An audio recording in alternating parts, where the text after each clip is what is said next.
Несмотря на знойную жару, в Карабулаке полным ходом идет строительство первого в республике спортивного комплекса, готов к труду и обороне. Спортивная площадка позволит самостоятельно проводить тренировки по силовой гимнастике, готовиться к сдаче норм ГТО и заниматься общей физической подготовкой. Местная молодежь с нетерпением ждет открытия, чтобы наконец опробовать новые снаряды.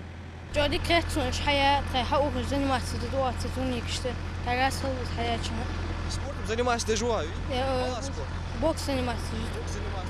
أنا أتلاقيه هنحاول والصراحة ده ليش؟ Я играю тренинг занимаюсь. Спортплощадка возводится на территории муниципального стадиона имени Зязикова. Как отметил представитель подрядной организации, на этом этапе идет сборка самого комплекса, в комплектации которого 20 различных тренажеров. Все они уже на месте и идет установка. В первую очередь мы сняли поверхностный слой грунта, потом у нас идет щебень, идет покрытие, вот, потом установили бордюры. В данный момент устанавливается, идет монтаж самого оборудования, спортивного оборудования.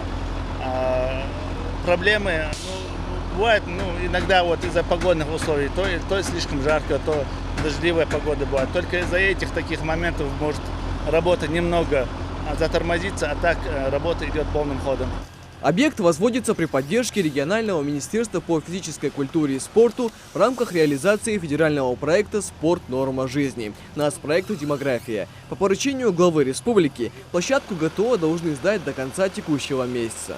Создание данной площадки дает серьезный импульс для развития спорта, для занятий спортом и привлечения молодежи, к появлению молодежи интереса к спорту. Буквально даже вчера заезжала вечером в ночное время посмотреть, как у нас здесь обстоят дела. Было очень много молодежи, и все интересовались, когда же будет у нас открытие данной площадки. А это уже улица Рабочая, одна из центральных в городе. Местные жители помнят, в каком состоянии она была долгие годы. После многочисленных обращений горожан, по итогам рейтингового голосования в этом году улица заметно преобразилась.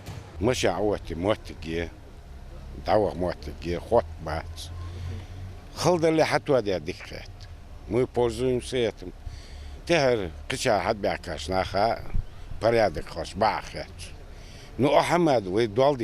Есть огромная разница. То, что было, и то, что есть сейчас, конечно. Тут недавно положили асфальт, новый асфальт, убрали вот эти торговые точки, которые здесь стояли. И, конечно, существенно место преобразилось. Улицу благоустраивают по программе формирования комфортной городской среды нацпроекта «Жилье и городская среда». Здесь у нас ведется работа по восстановлению дорожного полотна, парковочной зоны и тротуарной зоны. Здесь уложен асфальтовое покрытие более 1850 квадратных метров и тротуара протяженностью 280 погонных метров. И также здесь, где у нас отсутствовали приборы освещения, дополнительно установлены 2 прибора освещения. Еще одна улица, которая в этом году заметно преобразилась, это Кирова. Здесь уложили новый тротуар протяженностью в почти километр и провели освещение. Рядом ведется строительство футбольного мини-стадиона. Параллельно работы по благоустройству ведутся еще на нескольких объектах в городе.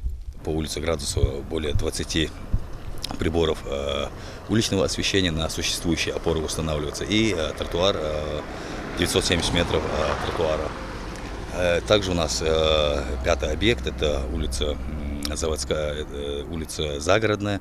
Там также у нас идет восстановление проезжей части с установкой бордюрного камня и устройством пешеходного тротуара. В рамках программы формирования комфортной городской среды в следующем году в Карабулаке благоустроят еще 8 точек, которые выбрали жители в ходе рейтингового голосования. Первым делом возьмутся за те объекты, которые получили большее количество голосов. Михаил Тангиев, Акраман Дасхоев, Новости 24.